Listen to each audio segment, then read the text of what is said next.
Okay, good afternoon, ladies and gentlemen. I previously released a statement on the U.S. military's response to the Syrian regime's use of chemical weapons. I thought this was an appropriate time now for General Votel and me to update you on the military action itself.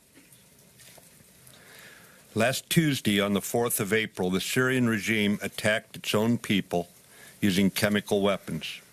I have personally reviewed the intelligence, and there is no doubt the Syrian regime is responsible for the decision to attack and for the attack itself.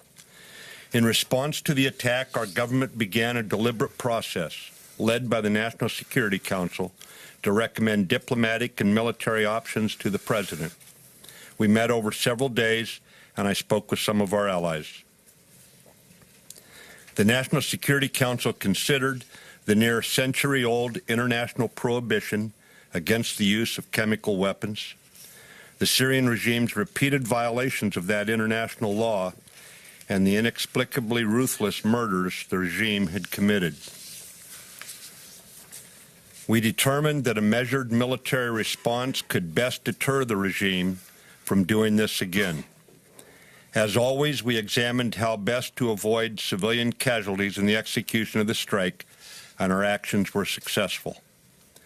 Based on these considerations, on 6 April, the President directed military action consistent with our vital national interest to deter the use of chemical weapons.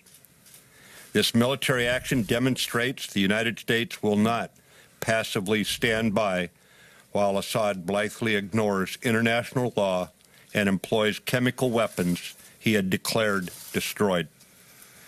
We were aware of the presence of Russians at the airfield and took appropriate actions to ensure no Russians were injured in the attack. Our military policy in Syria has not changed. Our priority remains the defeat of ISIS.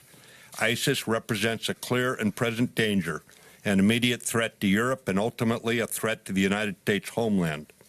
In closing, the Syrian regime should think long and hard before it again acts so recklessly in violation of international law against the use of chemical weapons.